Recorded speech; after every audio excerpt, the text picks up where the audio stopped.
The desperate plea for mercy that awakened humanity's wrath, the scream, came through the speakers before I could even sit down in my chair. I had a coffee cup in my hand and I dropped it.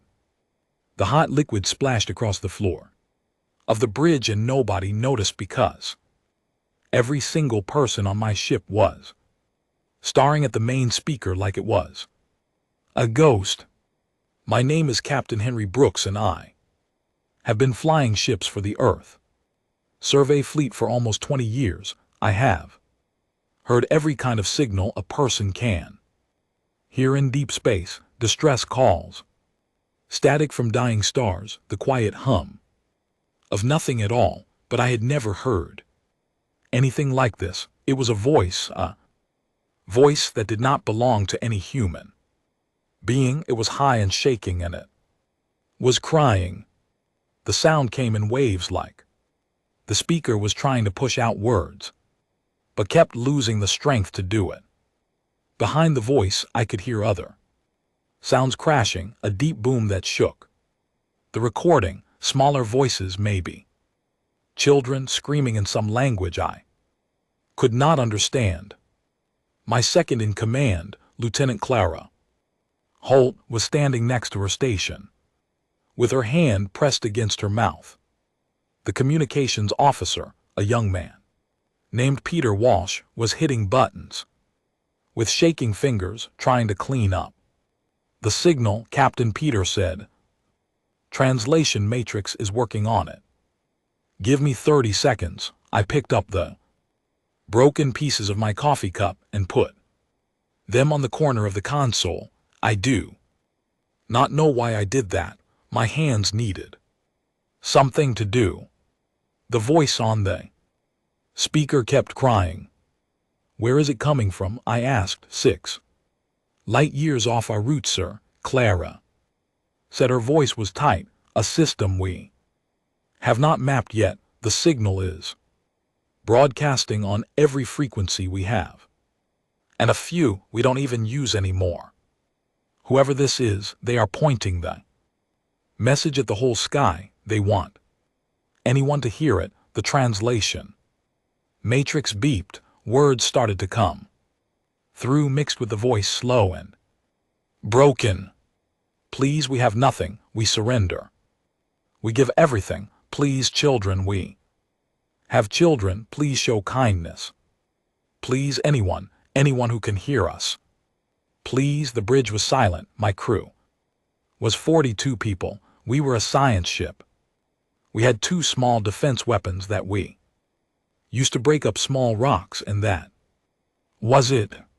We were not soldiers. We were mappers and scientists and engineers. We had a doctor named Margaret Lowe who had never treated a serious wound in her life. We had a cook named Daniel Pierce who made the best apple pie in the fleet. We had a navigator named Sophie Bell who was 24 years old and missed her mother. We were not the people who should be answering this kind of message, Sir. Clara said quietly. Earth command rules say we cannot move toward an unknown signal. Snorts. We have to report it and stay on our path. You know that. I knew that. Every captain knew that the rules were there for a reason. We had no idea what was happening in that system. There could be ships there that would tear us apart in seconds. There could be a sickness that would kill my whole crew. The rules were there to keep ships like mine from flying into something we could not handle. But the voice kept crying, and then a new voice came through, smaller and younger, saying the same words in the same language. A child asking for help. I looked at Clara. She looked back at me. I could see in her eyes that she already knew what I was going to say, and I could see that she agreed. "Sophie," I said, "plot a course to that system. Best speed." Sophie did not say a word. She just started moving her fingers across her console. Numbers flew across her screen. "Peter," I said, "send a Message to Earth Command. Tell them what? We heard. Tell them where we are going. Tell them we will report when we know. More. Yes, sir, Peter said. Clara, I said, wake up the rest of the crew. I want everyone at their stations. I want our shields at full power. I want our 2 small weapons charged and ready, even though they will probably not help. And I want our medical bay ready for guests. Guests, sir? Clara asked. Whoever sent that message. I said, we are going to bring some of them home. Clara nodded. She moved fast. The trip to the unknown system took 6 hours at our best speed. 6 hours of sitting in my chair, listening to that signal play over and over. The voice kept crying. The child kept asking. Sometimes the signal would fade for a few minutes and we would all hold our breath thinking it had ended. Then it would come back weaker than before. I went to my room for 10 minutes during the trip. I sat on the edge of my bed and looked at the picture of my daughter on the small table. Her name is Lily. She is 8 years old. She has my wife's hair and my eyes. She drew a picture for me before I left of a rocket ship with a smiling face, and I had it taped to the wall above the table. I thought about Lily and I thought about that child's voice on the speaker, and I went back to the bridge when we dropped out of jump speed near the unknown system. The bridge went very quiet. I think we all stopped breathing at the same time. The planet ahead of us should have been beautiful. I could tell just by looking at the shape of it and the clouds in the upper atmosphere that this had been a green and blue world a few weeks ago. It had probably looked a lot like Earth.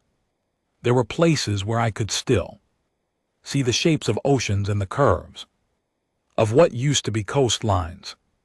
But now the planet was black, not the soft black of night, but a deep, ugly black, like something had been cooked.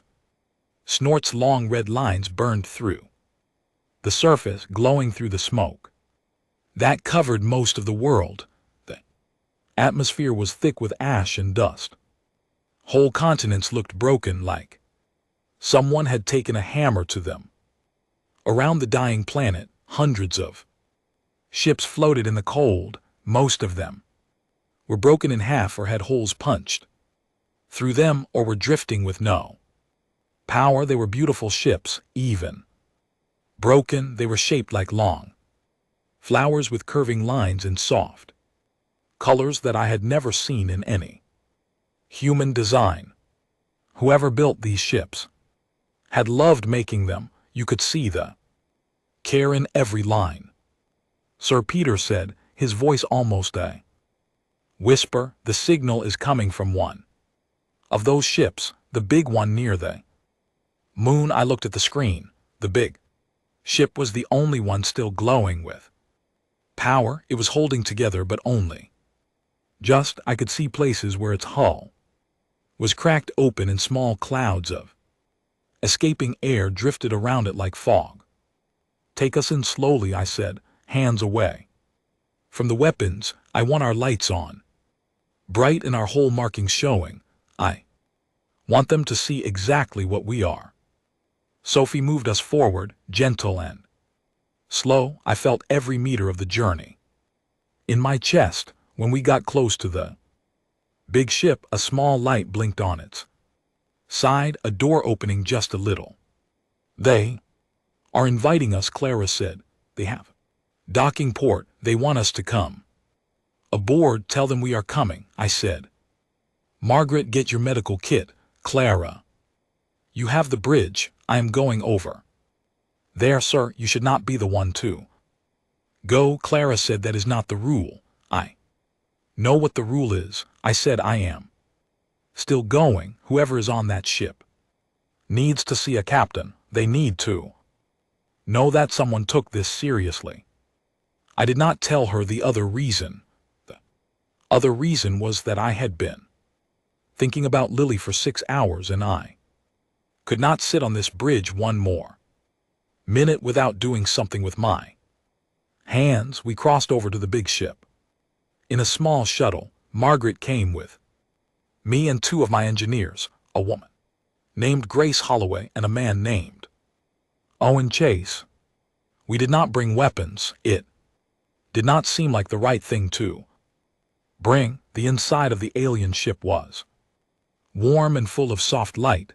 The air smelled strange, a little like flowers, and a little like old paper. The walls were the color of a sunset everywhere. We walked, we saw signs of damage.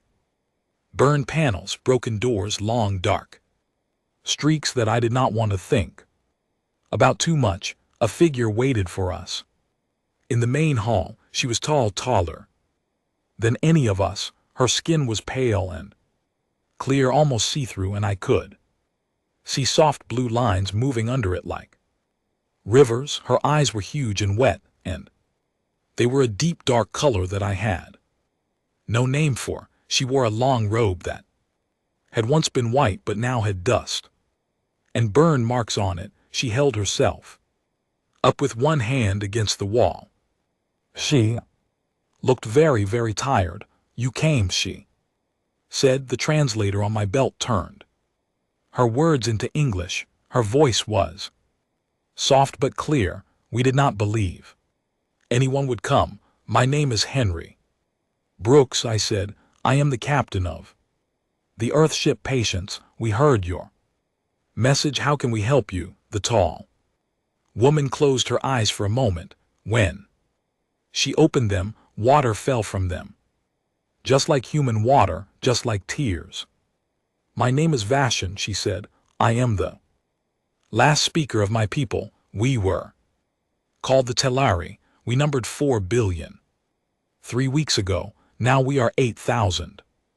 I did not know what to say. Margaret made a small sound next to me. Grace put her hand on the wall like she needed something to hold on to. Who did this to you? I asked. Vashon's eyes moved up to look at me. There was something in her face that I had never seen on any face before, a kind of ending. They are called the Krevon, he said. They have been doing this for 1,000 years. They go from system to system. They find peaceful peoples. They demand everything. We gave them everything. We gave them our ships, our cities, our food. We told them they could have it all. Snorts. We only asked for the lives of our children. She took a slow breath. They told us that asking for kindness was a sign of weakness.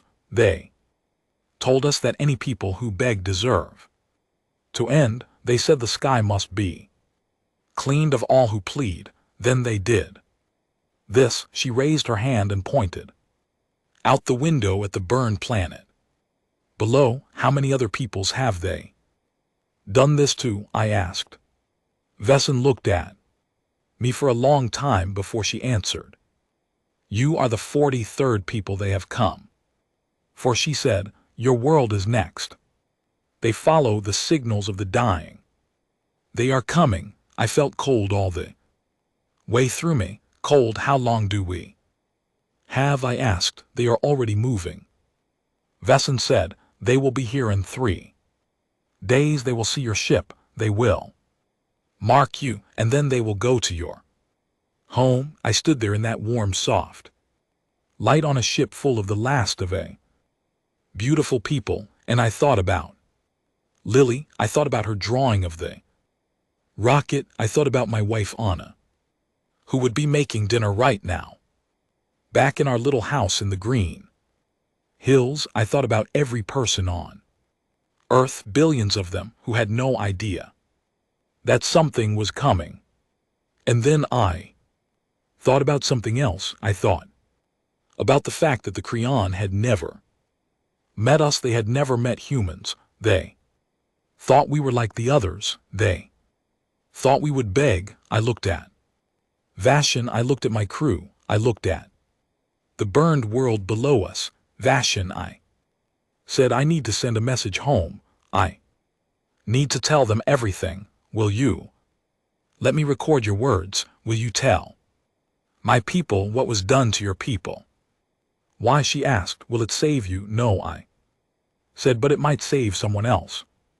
Somewhere down the road, and it will. Make sure that my people understand what is coming. My people do not always do well when we are surprised, but when we know what we are facing, when we have time to think, when we hear the truth. I stopped. I did not have the right words. My people are not like your people, I finally said. I do not know if that is good or bad, but they need to hear your voice, all of it, every word. Vesson looked at me for a long time. I will speak, she said. Tell your people what was done. Tell them everything. We started recording. I did not know it. Then standing on that broken ship with that tired and brave woman, but the words she gave us in the next 2 hours would change the shape of the galaxy. Forever, they would wake something up on Earth that had been sleeping for a long time. They would wake up the part of us that does not beg. The recording took 2 hours and 17 minutes. Vesson spoke without stopping, except when her breath grew short and she had to rest her hand against the wall. She told us things that made Margaret leave the room twice. She told us things that made Grace sit down on the floor and just stare at her hands. She told us about the children of her people. She told us about the music they had made, the books they had written, the gardens they had grown for 10,000 years. She told us how the Krevan had laughed when her leaders begged. She told us the exact words the Krevan commander had used, and the translator did not soften them, and I made myself listen to every single one. When she was done, she sat down on a low bench and looked very small. It is finished, she said. Send it now before they come back. I gave the small recording disc to Owen Chase and sent him back to our shuttle with orders to fly straight to the patients and beam the message to Earth on Emergency Channel 1. Owen ran.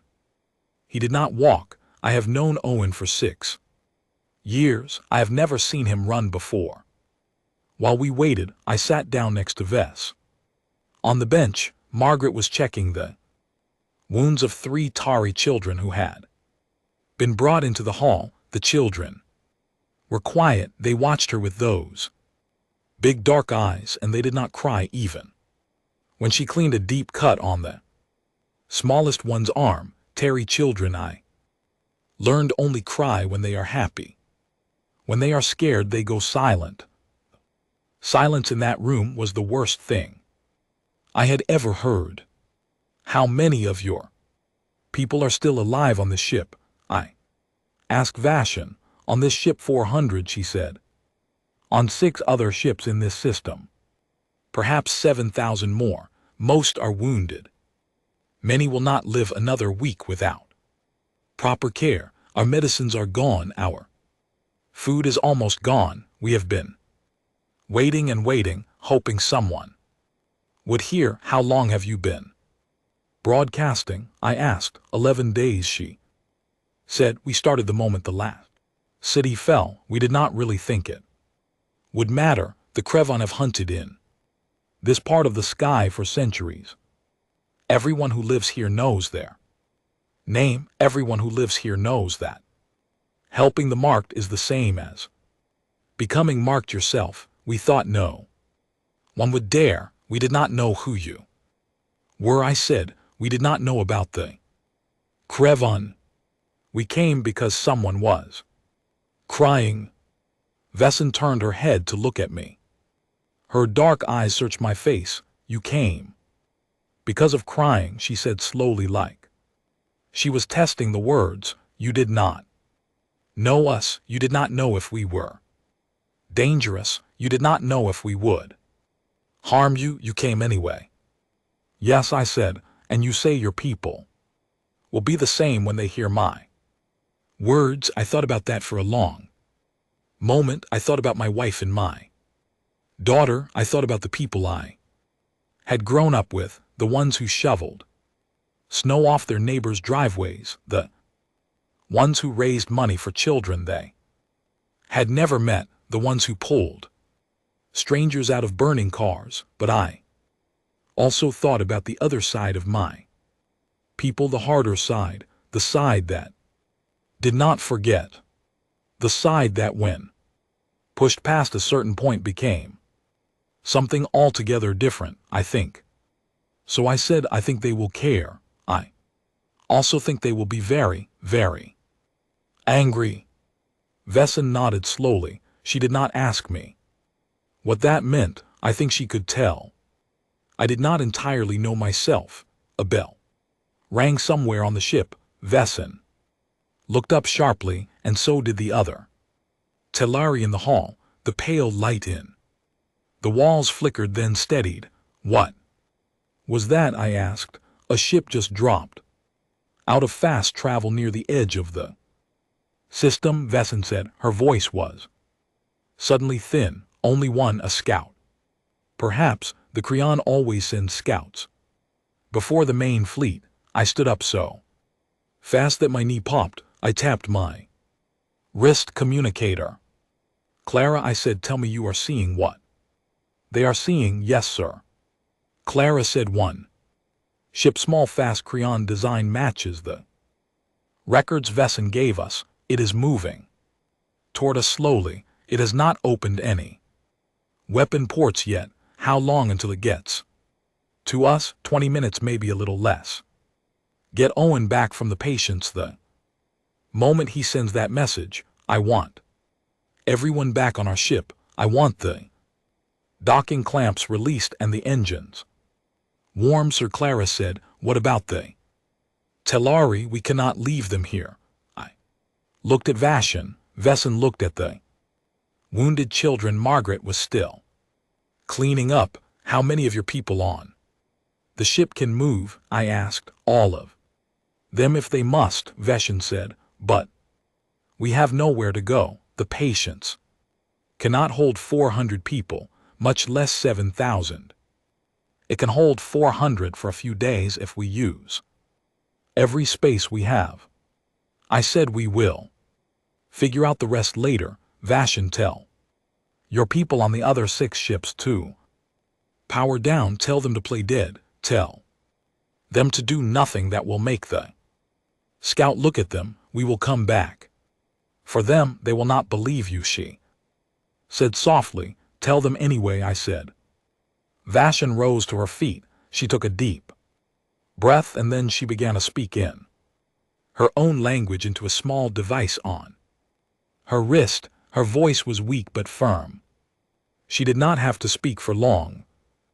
Telari did not argue with her. I do not think they had the strength to argue with anyone anymore. The next 20 minutes were the longest of my life. We moved the 400 Tari onto our shuttle in groups, 8 at a time. The shuttle was meant to carry 12 people. We packed it with 30 each trip. Grace stood inside it with her back against the wall, helping people sit down on the floor, putting children on laps, telling everyone to breathe slowly. Margaret worked at the entrance, deciding which wounded people had to be carried and which could walk. I stood at the docking port of the Tari ship, counting heads, making sure no one was left behind. Vesson came on the last trip. She walked with 2 other Telari who held her arms. She was the senior speaker of her people, and she would not leave until every other person on her ship had gone first. When she finally stepped onto the shuttle, she turned and looked back at the warm, soft halls one last time. Her hand touched the door frame. Her lips moved in some quiet word. In her language, a goodbye, a thank you, a prayer. I did not ask her what she said. It was not my business. We pulled away from the Telari ship just as the Krevan Scout came into clear view on our screens. The scout was small and ugly. Like a thrown spear, black metal, no softness anywhere on it. It moved fast and direct with the calm of something that had killed many times before and expected to kill many more. Sir Peter said over the comm as our shuttle docked. Back on the Patience, the scout is hailing us, audio only. Put it through. To my wrist piece I said, helping the last Tari woman down the shuttle ramp. Voice came through deep and slow and very calm. The translator turned it into English in real time. Unknown vessel. The voice said, you are in the cleansing zone of the Creon. Identify yourself. I stepped away from the docking bay. Margaret took over the work of guiding the Telari into our cargo holds where every spare blanket and ration pack on the ship was already being laid out. I walked fast toward the bridge. This is Captain Henry Brooks of the Earthship Patience, I said into my wrist. We are a science vessel. We are leaving the area. Now we do not seek conflict. There was a silence, then the voice came back, sounding amused. A new species. How interesting, Captain Brooks. You have aided the marked. By the laws of the cleansing, your world is now also marked. You will deliver the survivors back to the dying world. You will then return to your own home and prepare it. The cleansing will arrive in your system within 1 of your years. Do not run, do not hide, do not beg.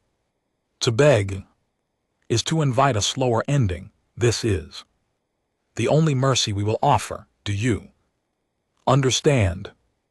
I reached the bridge. Clara stood up from my chair and stepped aside. I sat down. My hands were steady. I had been afraid all the way up the corridor, but the moment I sat in that chair and looked at the screen, my hands went steady. I did not know why. Maybe I did know why. Maybe it was because I had finally understood somewhere deep inside what was being asked of me and what was not. I understand you, I said. Then comply, the Creon voice said. No, I said. There was a silence on the line, a very long silence. I could almost feel the surprise on the other end of the connection. I do not think this voice had ever heard that word before. Repeat your last, the voice finally said. No, I said again. I am not going to deliver these people back to be ended. I am taking them home with me. And when I get home, I am going to play the recording I made today on every news station on every continent of my world. I am going to show my people exactly what your people have done, and then I am going to wait and watch and see what my people decide to do about it.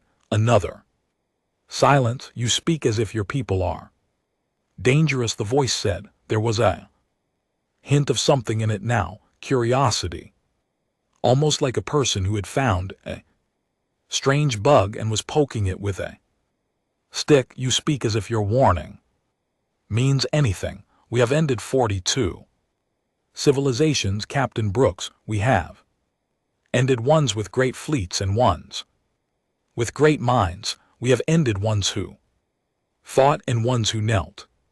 None of them were dangerous in the end. None of them are remembered. Why should yours be different? I leaned forward in my chair. I looked at the small, ugly ship on my screen. I thought about everything Vesson had told me. I thought about the children in my cargo hold who only cried when they were happy. I thought about my own daughter, who had drawn a rocket ship for me with a smiling face and who lived on a green and blue planet that was now 42 days away from being burned. I do not know if my people will be different, I said quietly. Maybe we will be, maybe we will not, but I will tell you one thing for certain. You have spent 1,000 years ending peoples who heard you coming and tried to talk you out of it. You have never once met a people who heard you coming and decided to stop talking and start preparing. I do not know what will happen when you reach my world, but I think you are about to find out something new about the universe. I cut the connection. The bridge was quiet. Clara looked at me. Sophie looked at me. Peter looked at me. Every face on that bridge had the same expression. It was the look of people who had just heard their captain promise something they were not sure he could deliver. I did not look at them. I looked at the screen, where the Creon scout was already turning, already heading back to wherever it had come from, already carrying the news of our refusal. Sophie, I said, plot the fastest course home, use every shortcut, use every trick. I do not care if we burn out the engines. Yes, sir, Sophie said. Peter, I said, send another message to Earth Command. Market Priority 1, tell them we are coming home with refugees. Tell them to be ready and tell them. I stopped. I tried to think of the right words. Tell them that the recording I am sending them is the most important thing they will hear in their lives. Tell them to play it everywhere, every screen, every speaker, every home. Tell them my people need to hear this voice. Yes, sir, Peter said. I sat back in my chair. The patience turned slowly in space. The dying planet of the Telari fell away behind us. Ahead of us, a long road home. In my cargo hold, 400 survivors of a beautiful and finished people slept on blankets and prayed in their soft language for the 7,000 they had left behind. In my pocket, the small recording disc held the voice of Vashon, ready to be sent across the stars and on Earth, more than 3 billion miles ahead of us. My daughter Lily was probably eating breakfast right now, sitting at our kitchen table with no idea that the sky was about to open and tell her the truth. I closed my eyes. I had 11 days of travel ahead of me, 11 days to think about what I had done, 11 days to wonder if I had made a terrible mistake, but I do not think I had. I think, looking back, that I had only done what any captain would do, what any father would do, what any person who has ever heard another person crying in the dark would do. I had answered. The journey home took 11 days, 4 hours and 27 minutes. I remember the exact time because I watched every second of it tick by from my chair on the bridge. Even when I should have been sleeping, we did not sleep much, any of us. The Tari needed too much from us. Margaret worked 30 hour stretches in our medical bay, then slept for 3 hours, then went back. Daniel, our cook, gave up the kitchen entirely and started teaching Telari adults how to use our food machines because there were too many mouths for him to feed alone. Grace and Owen rebuilt half of our cargo hold into a sleeping space, fitting in beds and benches and small private corners because the Telari did not like to sleep in open rooms after what had happened to them. I spent most of my time on the bridge, but I went down to the cargo hold every night. I would walk slowly through the new beds and I would say hello to anyone who was awake. Most of them did not speak our language, and the translators were tied up doing more important work, but a smile was the same in every language. A nod was the same. Hand on a shoulder was the same. On the 5th night, I found Vesson sitting alone in a small corner that someone had built for her out of crates in a soft blue cloth. She had a small light next to her and she was reading from a thin Metal book. She looked up when I came. Near Captain, she said. Vashan, I said, I do not want to bother you, just checking in. Sit, she said. I sat down on a crate across from her. How is your ship? She asked. How are your people holding up? Tired, I said. Worried, trying to understand what we are flying into. And you, Captain? I rubbed my face with both hands. I had not shaved in 5 days. There was gray in my beard that I had not noticed before. I keep wondering if I should have done something different, I said. If I should have just delivered the message and left, if I should not have brought you all aboard, if I should not have spoken to that scout the way I did. You are wondering if you have caused what is coming, Vesson said. I nodded. Captain, she said gently, the Kreven were already coming for your world. They cleanse all peoples in this part of the sky who reach a certain level of star travel. Your world was already on their list. They were going to find you within 20 of your years, no matter what you did. The only thing you have changed is that your people will know it is coming, and they will know why. I looked at her. You did not tell me that before. I said. I did not want you to feel that you had to come, she said. It was important to me that you came because you wanted to come, not because you felt you owed us anything. That is a very kind thing to do for a stranger. I said. You did a kinder thing for me, she said. You came when no one else came. We sat in silence for a while. Snorts. The hum of the engines was soft around us. Somewhere far away, a child laughed in the Tari tongue. It was the first time I had heard a Tari laugh. What do you think your people will do when they hear my words? Vesson asked. I had thought about this question every hour of every day since we had left the dying system. I had not yet found an answer that I trusted. I do not know, I said honestly.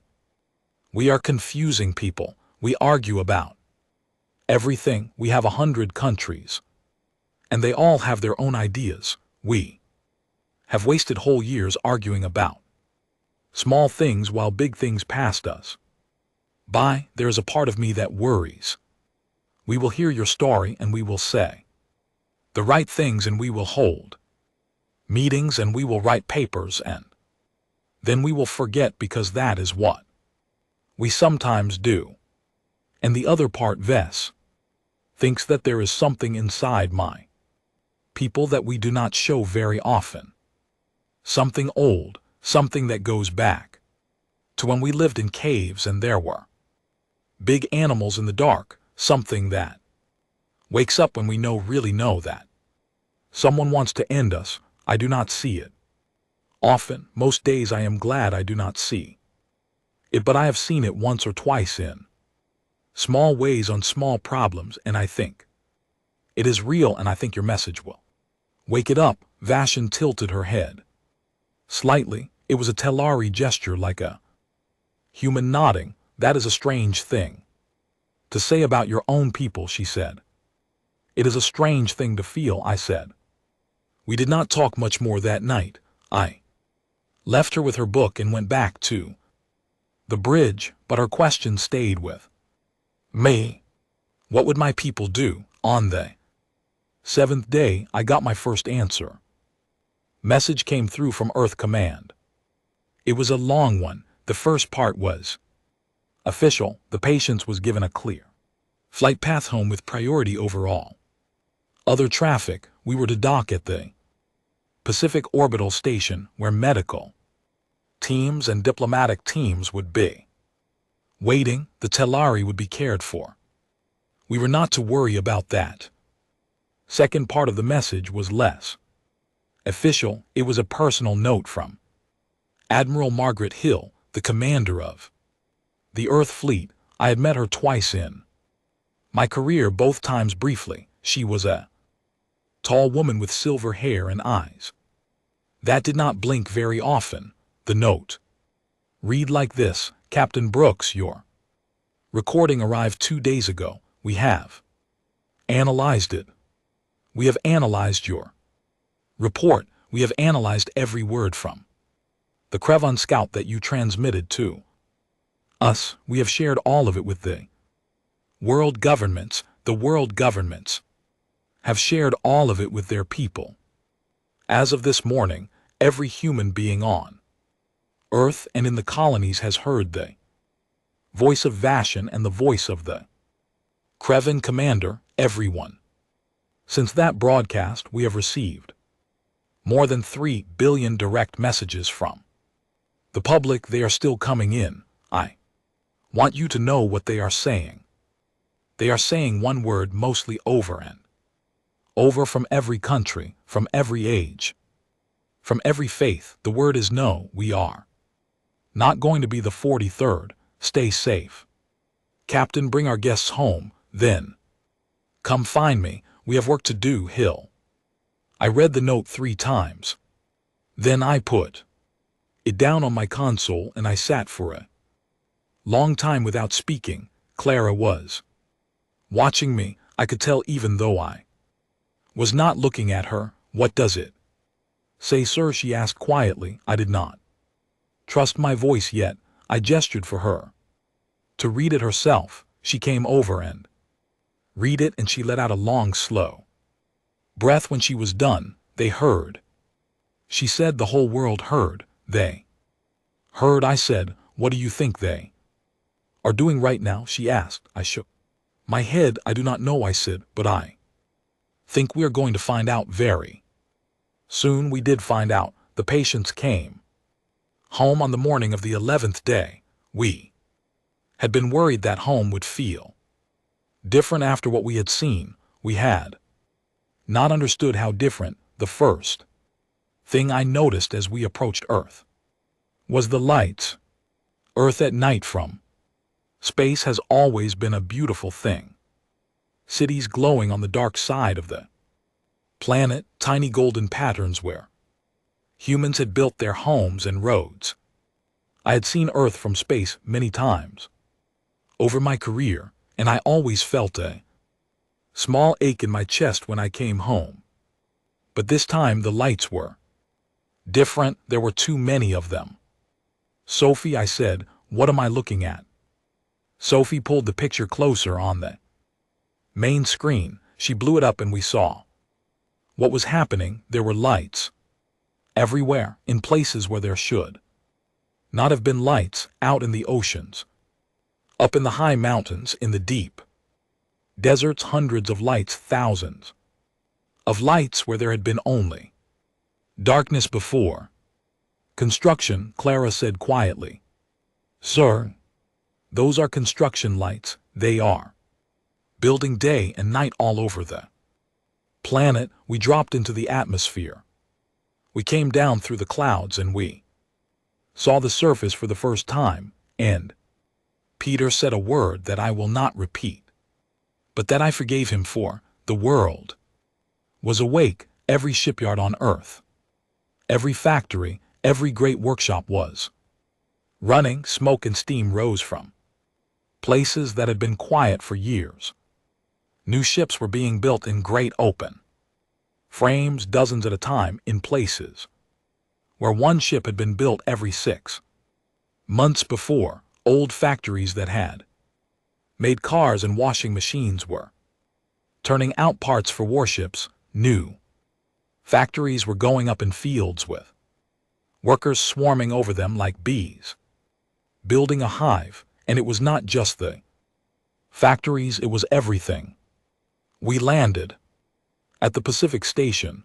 Admiral Hill met me on the docking ramp with 2 doctors and a team of diplomats behind her. She was older than I remembered. The silver in her hair had gone almost white, but her eyes were not tired. Her eyes were burning. Captain Brooks, she said.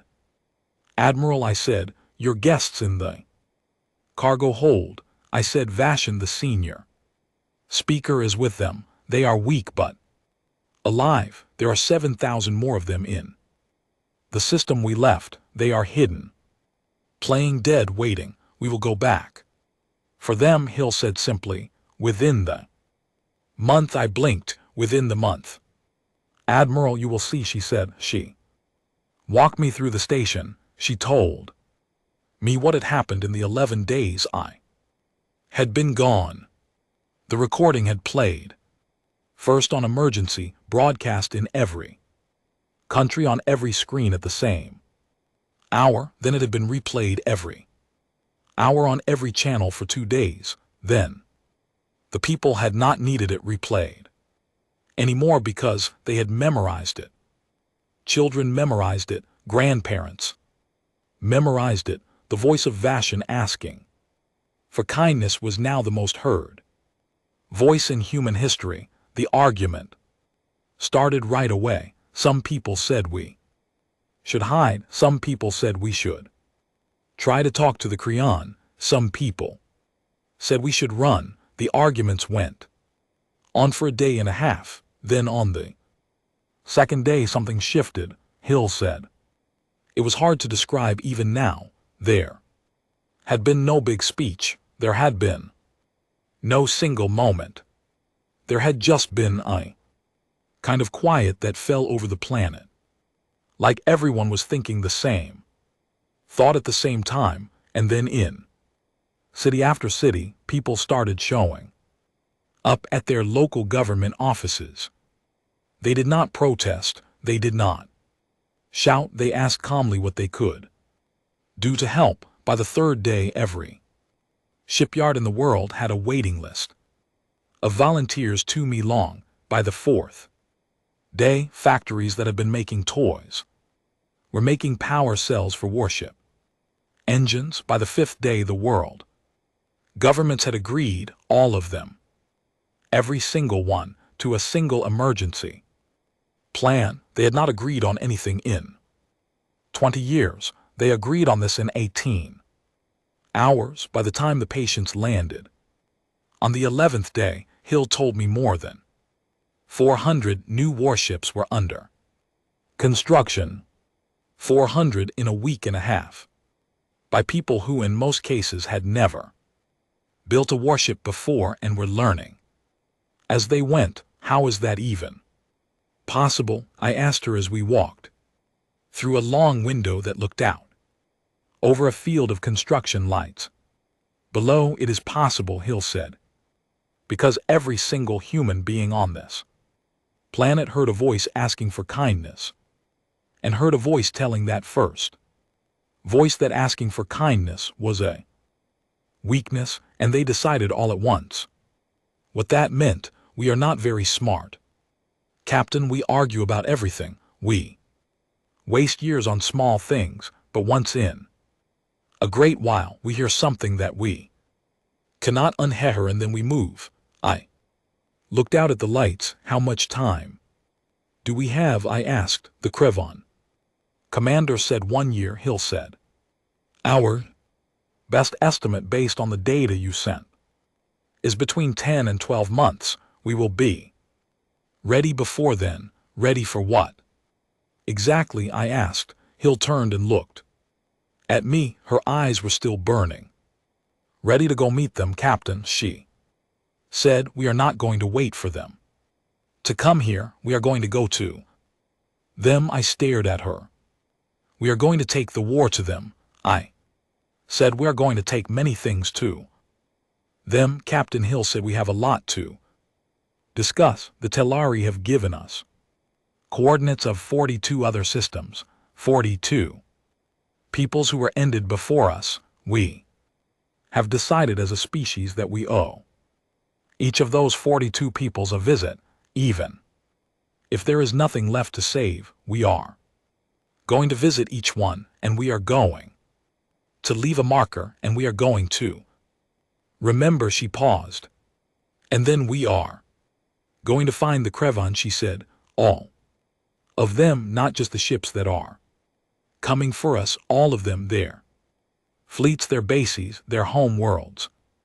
We are going to find them, and we are going to make them understand a word that they have never had to learn before. What word, Admiral? I asked, although already knew. Hill looked back out at the lights. Stop, she said. I stood next to her in silence. Below us in the bright field of work, 10,000 small figures moved between the rising bones of new ships, and the sound of hammers and welding torches rose up through the glass like a kind of song. We were going to war, the whole species, all of us, together for the first time in our history, all of us together, and we were not going because we wanted to. We were going because someone had asked for kindness and someone else had said no. And we had decided as one people that this was the kind of universe we were not willing to live in. The fleet was ready in 8 months, not 12, not 10, 8. I have served in the Earth Survey Fleet for almost 20 years, and I would have told you before all this began that no human project had ever moved that fast. I would have told you that humans did not move that fast, that we always argued, that we always slowed each other down, that we always missed our deadlines. I would have been wrong. What we built in those 8 months was not just a fleet, it was a new way of being human. Old companies that had been competitors for 100 years sent their best people to work side by side. Countries that had not spoken in decades opened lines and shared their best research. Children gave up their summer holidays to help carry parts in factories. Grandmothers came out of retirement to teach the old skills, the ones that had not been needed in years. People did not ask what country a project was from, they asked what time their shift started. I spent those 8 months training.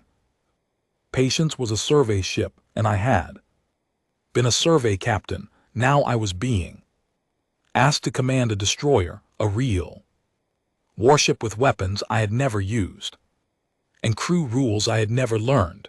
I went back to the academy for 3 weeks of crash courses. I studied with men and women half my age who were doing the same. None of us had time to be embarrassed about being students again. We just learned. Vesson stayed with us through it all. She refused to leave Earth even when we offered her a comfortable home on a quiet colony. She said her place was with the people who had come for her. She walked through the shipyards with Admiral Hill, and she answered every question that was asked of her, and she did not flinch from any of them. She told us how Crevan ships were built. She told us their weak spots. She told us what their commanders ate for dinner and what they were afraid of, and how they spoke to each other when they thought no one was listening. She gave us everything she had. She also asked us more than once if we were sure. Captain Brooks, she said to me one evening in the small house we had built for her near the main Earth Fleet base, what your people are about to do is not a small thing. Once you start this, you cannot stop it. The Crevan do not give up. They do not negotiate. If you start this, you will have to finish it. Do your people understand that? They understand, I said, and they still want to do it. I thought about my last visit home. My wife Anna had taken a job at a shipyard. Even though she had been a librarian for 20 years, she came home every night with grease on her hands and a tired smile on her face. Lily, my daughter, had stopped drawing rocket ships with smiling faces. She drew Earth, now with people standing on it holding hands, and around the Earth in the dark space she drew a great wall made of human ships, all touching each other, all standing together. Yes, Vashon, I said, they still want to do it. The fleet that left Earth in the 8th month was not the largest fleet humanity had ever built. We did not have time to build the largest fleet. It was, however, the most determined fleet humanity had ever built. 1,200 ships, nearly a million crew, every captain a volunteer, every officer a volunteer, every cook, an engineer and medic a volunteer. We had turned more people away than we had taken on. The waiting lists had been longer than the rosters. I commanded the destroyer Steady Heart.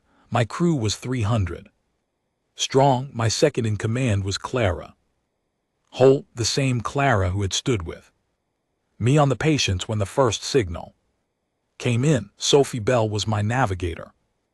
Again, Peter Walsh was my communications officer.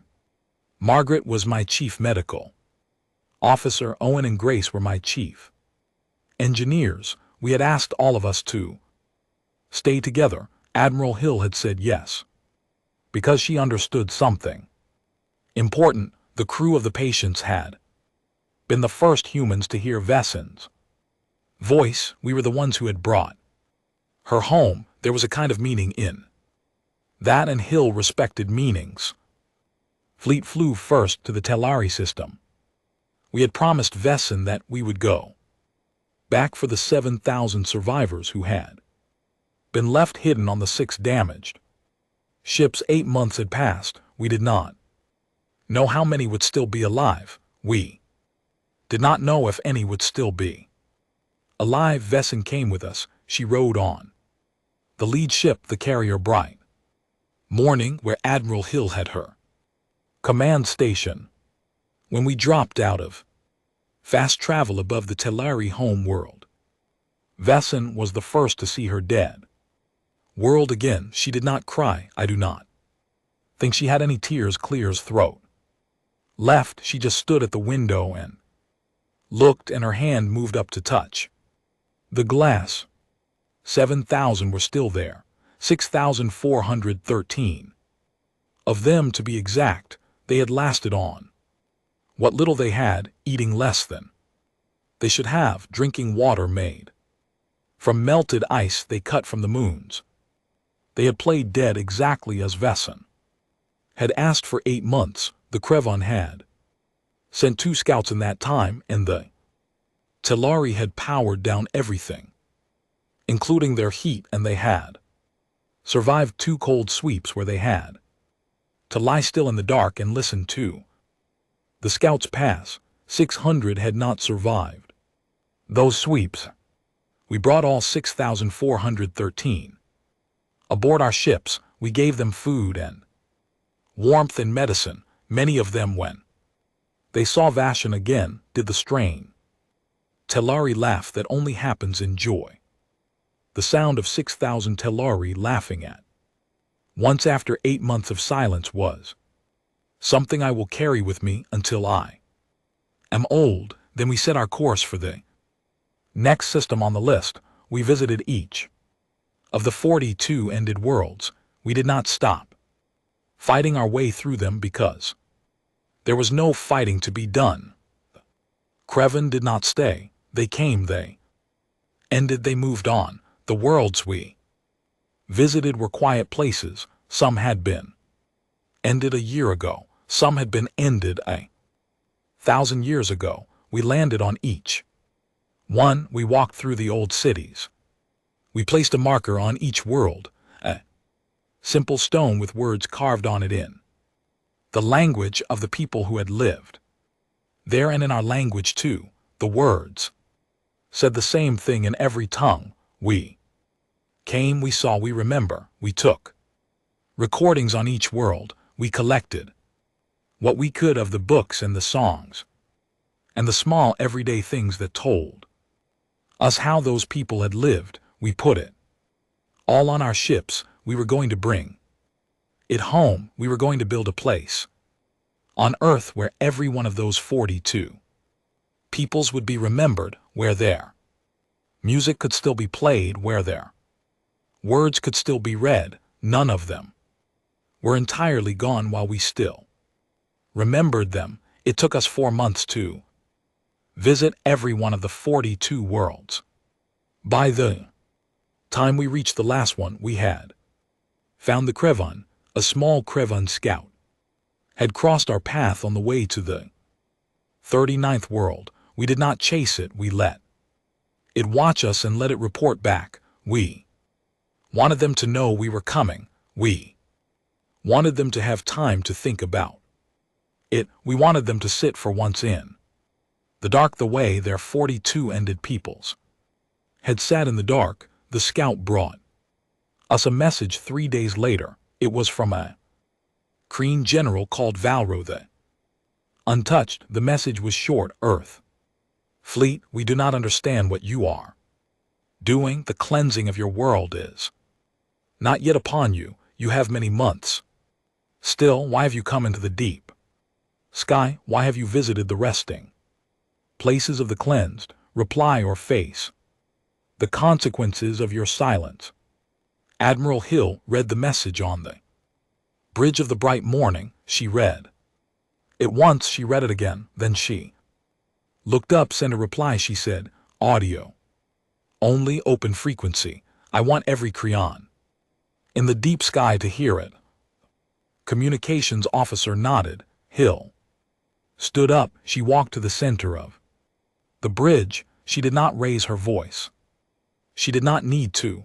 Valrock of the Krevon, she said, this is Admiral Margaret Hill, commander of the Earth Fleet. We have heard your message. Our reply is this: we are not coming because of fear. We are not coming because of anger. We are not coming to beg or to bargain or to plead. We are coming because we have decided that the universe you have built, where peoples are ended for asking for kindness, is not a universe we are willing to share. We do not seek your world. We do not seek your wealth. We seek your stop.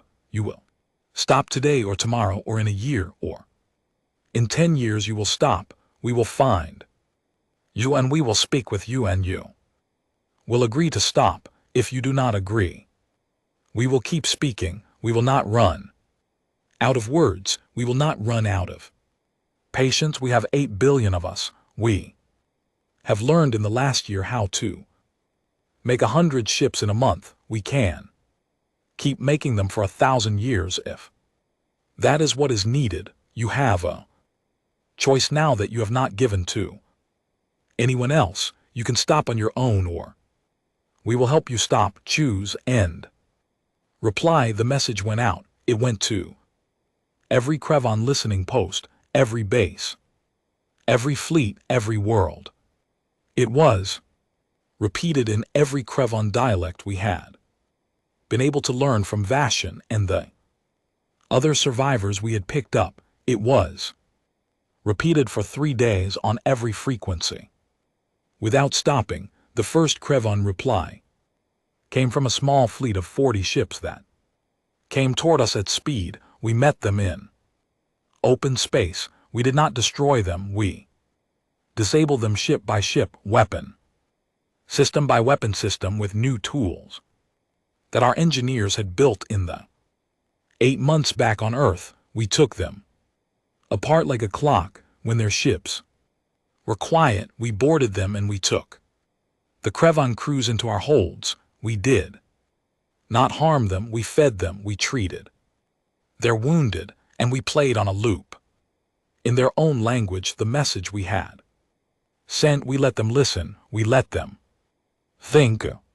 The second Kreon reply came from a larger fleet, 200 ships led by Valro himself. They came at us in the empty space between 2 dead stars. They expected to crush us. They had crushed all the others. The encounter lasted 6 hours. When it was done, our fleet had lost 47 ships. The Krevon fleet had lost all but 8. We disabled those 8 and took their crews aboard. Valro himself was on one of those 8 ships.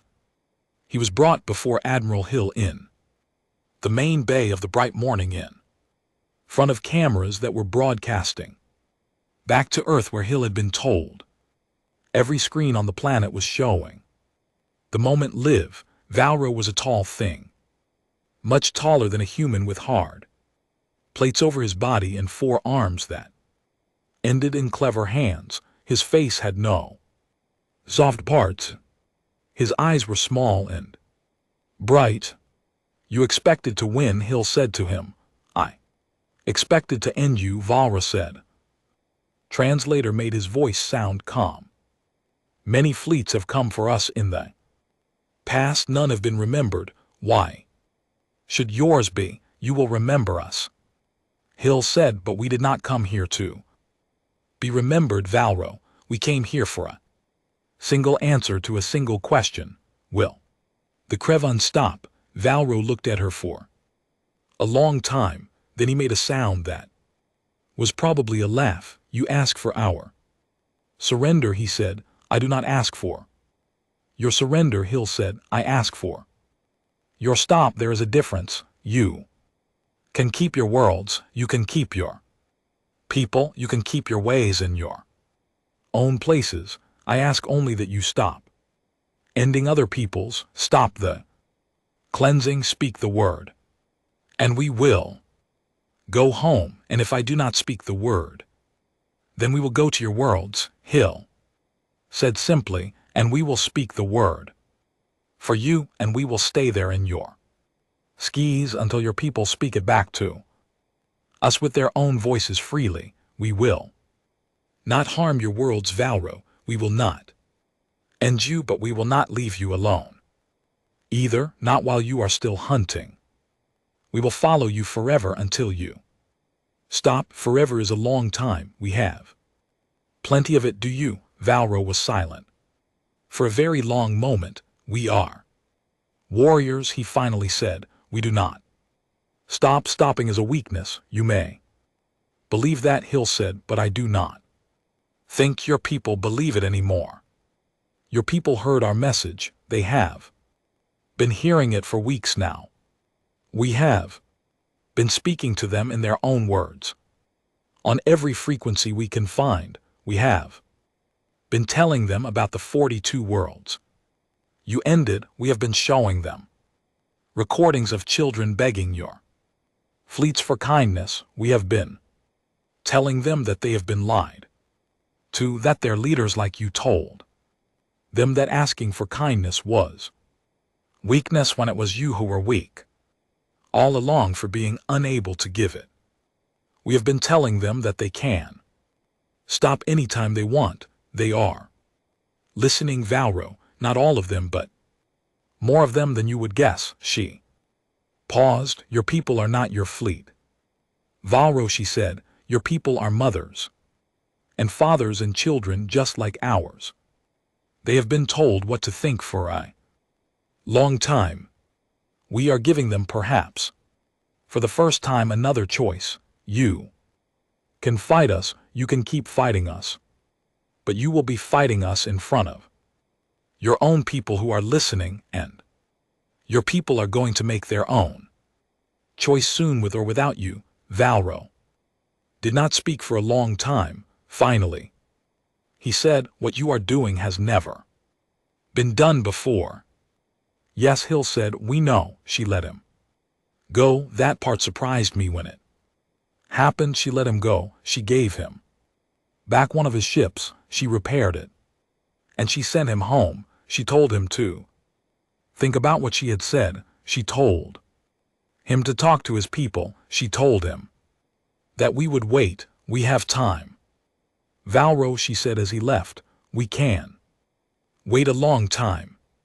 Take as much time as you need, but while you are thinking, we will be visiting your worlds. We will not harm them. We will only speak. We will play our message. We will hold up the names of the 42 peoples who are gone, and we will see what your own people decide.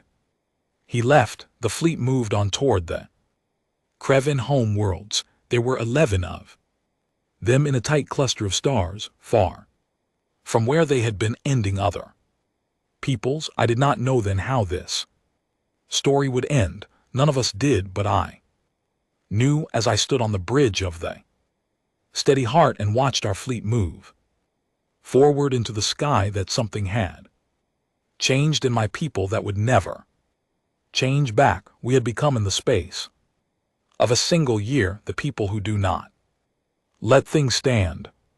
Whether that was a good thing or a bad thing I could not yet say. I could only say that it was true. The Krevan home worlds were beautiful. That was the first thing that struck me when our fleet dropped out of fast travel above their cluster. I had been imagining ugly worlds, dark worlds, worlds full of black metal and cold stone. I had been imagining the kind of worlds that would make sense for people who did the things the Krevan did, but the Krevan worlds were not ugly. They were green and gold and rich rivers. They had cities that climbed up the sides of cliffs in great curves. They had wide farms and valleys. They had mountains so tall that the tops were always covered in white. They had children playing in the parks. They had old people sitting in the warm sun.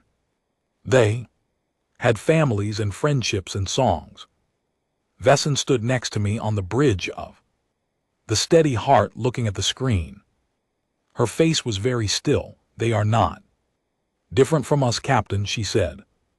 Quietly, not really. Their leaders told them stories. The stories taught them that the rest of the sky was full of weak peoples who needed cleansing. Their leaders told them that their work in the deep sky was holy. Their leaders told them not to ask too many questions, so they did not. Did your people know all this? I asked. Yes, she said. We tried to send messengers. We tried to send recordings. The Krevan leaders blocked everything. No Krevan citizen ever heard our voices until your Admiral Hill started speaking on every frequency. Now they are hearing us. Now they are hearing their own children calling out from worlds long gone in voices their own leaders had silenced. I watched the green worlds turn slowly below us. Admiral Hill had given orders that no shot would be fired at any Krevan home world, not one. And GT snorts. And GT, we were not here to harm them. We were here to do what we had told Valrock we would do. We were here to speak.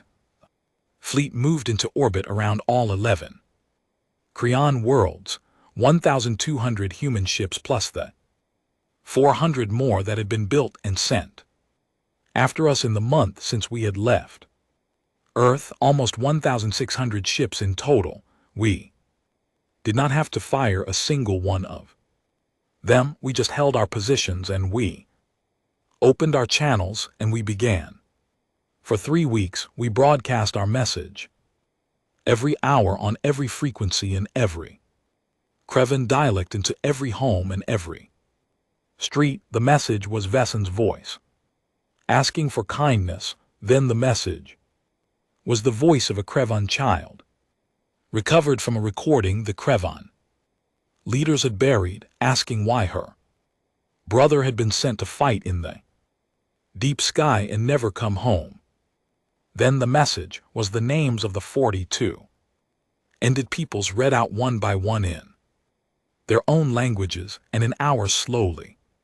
For hours and hours. Then the message was a simple offer. We had come to ask the Krevan to stop. We were not here to harm them. We would leave the moment they stopped. The choice was theirs. For the first 3 days, the Krevan leaders shouted back at us. They sent messages calling us many things. They told their people to ignore us. They told their people we were lying. They told their people that the 42 peoples had been ended for good reasons, but we kept broadcasting and we did not move and we did not fire. On the 4th day, a small ship lifted off from the largest Krevan world. It came up into orbit slowly and it sent a single message. The message was from a Krevan scientist whose name I Cannot say correctly, she said she wanted to come aboard our ship and speak with us. She said she was alone. She said she was not authorized by her government. She said she had something to say. He'll let her come. Scientist came aboard the bright morning. She was old by crane years. She had 3 of her forearms folded in front of her in what Vesson told us was a sign of grief. She spoke to Hill with cameras still broadcasting back to her own world, where her people would later learn every screen had been turned to the live transmission for hours. I am old, she said. I have lived through 5 cleansings. When I was young, I was told they were necessary. I was told the universe had to be made clean. I was told the peoples we ended were dangerous or weak or stained. I believed it. My children believed it. My grandchildren believed it. We sent them off to the fleets and we cheered when they came home with stories of victory. She paused. 3 weeks ago I heard your message, she said. I heard the voice of the Tari woman. I heard her ask for kindness for her children. I heard our own commander in the recording from the dying world telling her that asking for kindness was weakness. I heard him laugh. She closed her eyes. My granddaughter was on that ship, she said. She was 17 years old. She came home a week after that recording was made. She told us stories of victory. She did not tell us that she had laughed at a mother begging for her children. She did not tell us that she had ended children with her own hands. She did not tell us, because she had been told all her life that this was holy work and she had no words for what she had really done. She opened her eyes. Days ago my granddaughter listened to your broadcast with me. She said she listened to the names of the 42 peoples being read out. She listened for 9 hours. Then she went to her room and she did not come out. I had to break down the door. She was sitting on the floor. She was crying. Kreven, do not cry, Admiral. I have not seen a Kreven cry since I was a child. We were taught that crying was weakness. But my granddaughter was crying and she said to me, Grandmother, what have I done? What have we done? What have we been doing for 1,000 years? The scientist looked up at Hill. I have come to tell you, she said, that there are many of us, many. We have been silent for a long time. We did not have words. We did not have permission. We did not even have the truth. Now we have it and we are going to do something with it. What are you going to do? Hill asked. We are going to remove our leaders. They scientists said simply, quietly, if they will allow it, loudly if they will not. We are going to call a council of all 11 worlds. We are going to write a new law. The law will say that the cleansing is over. The law will say that anyone who orders another cleansing is a criminal.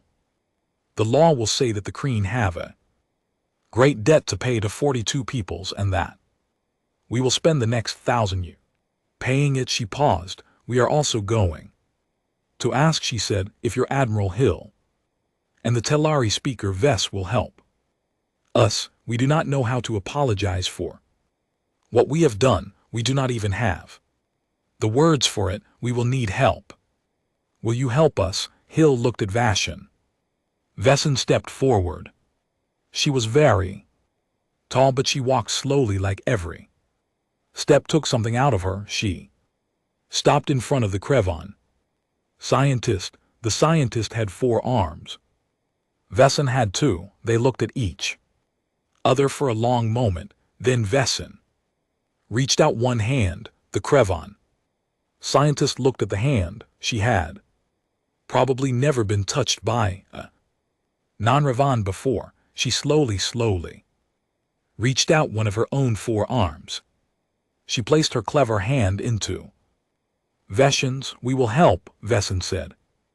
That moment, that single touch between two old women on the bridge of a human ship was broadcast to every screen on every Krevon world, to every screen on Earth, and to every fleet in our orbit.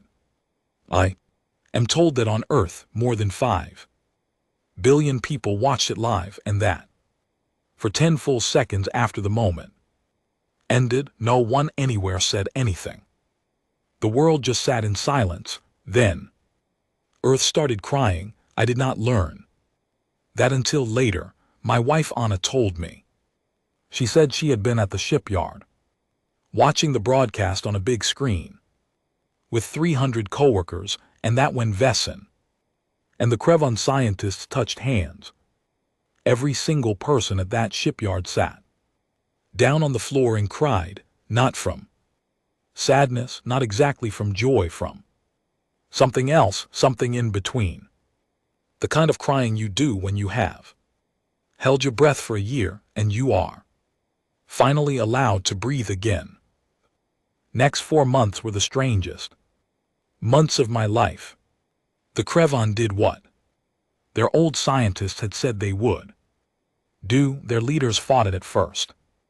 There were ugly weeks where some of those leaders tried to use force on their own people. We did not get involved. We just held our positions and we kept broadcasting. The Krevon themselves dealt with their leaders.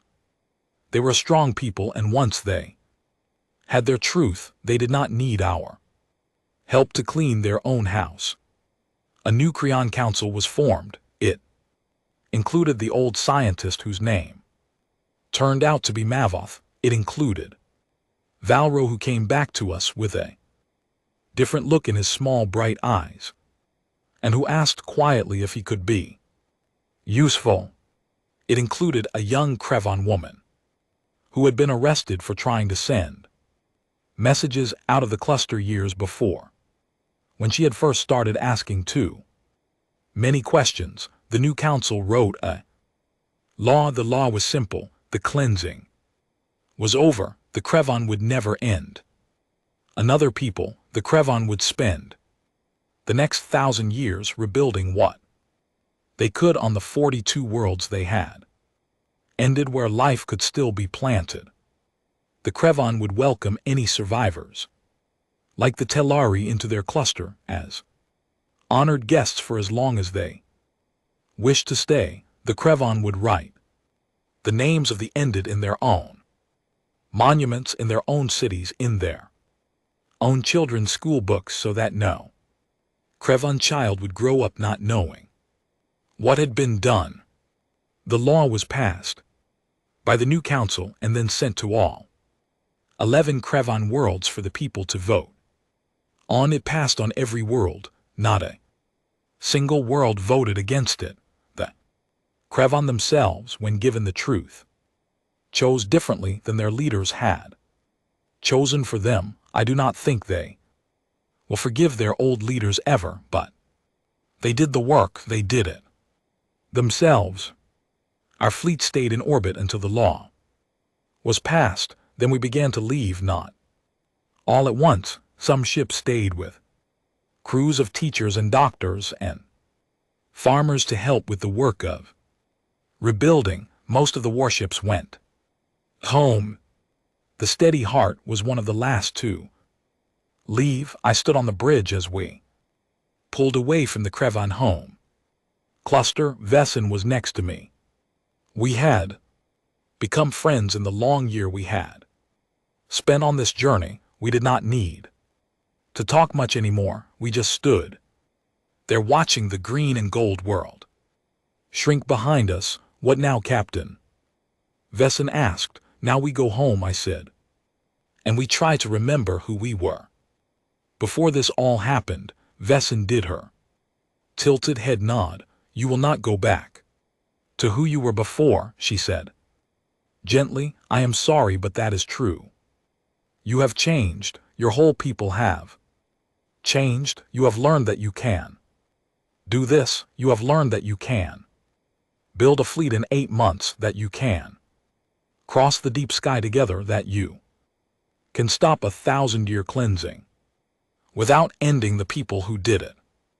You will not forget that you can do these things the next time something terrible happens somewhere in the sky. You will remember, you will go again. You think we will keep doing this? I asked. Yes, she said, I think you will. I do not think you will be able to stop yourselves. There will be other peoples in the deep sky who will need help. There will be other voices crying out in the dark. You will hear them, Captain Brooks. Your kind always hears them. You will go to them, and the galaxy will not be the same because of it. I thought about that. I thought about it for a long time. I'm still thinking about it. Even now, we came home in the late summer. Earth was waiting for us. Every shipyard had its workers standing in long lines, waving as our fleet flew over. Every city had its people in the streets. Every harbor had its boats out on the water with their lights burning. We came home to a planet that had stayed up all night just to watch us land. I went home to my house in the green hills. Anna was waiting on the porch. Lily was waiting next to her, taller than I remembered, with her hair longer and a small drawing rolled up in her hand. She gave me the drawing. It was Earth with people standing on it holding hands around the Earth in the dark. Space was the wall of human ships I remembered from before, but this time the wall had opened, and out of the opening my daughter had drawn a long line of human ships flying outward into the stars.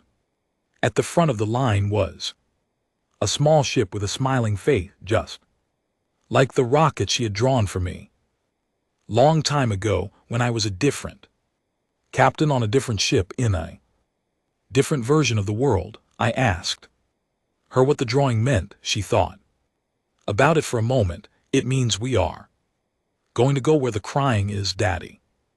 She said, we are going to keep going because that is what we do now. I looked at her. I looked at Anna. I looked at the green hills around our house and the blue sky above us, and I thought about Vessen's words on the bridge of the steady heart, and about Mav's hand in Vessen's, and about the long road that had brought us all to this moment. Yes, sweetheart, I said. That is what we do now. I put my arm around my daughter. We stood there on the porch in the late summer light. Somewhere far away in the deep sky, the galaxy was changing. New peoples were finding each other. Old peoples were learning to forgive. Children on dozens of different worlds were learning the names of the 42 ended peoples and the names of the human captains and admirals and shipyard workers who had said no, and the name of an old Krevon scientist who had been brave enough to come up to a human ship and tell the truth. And somewhere on some world we had not yet found, someone was sending out a call for kindness. We would hear it, we always do, and we would come.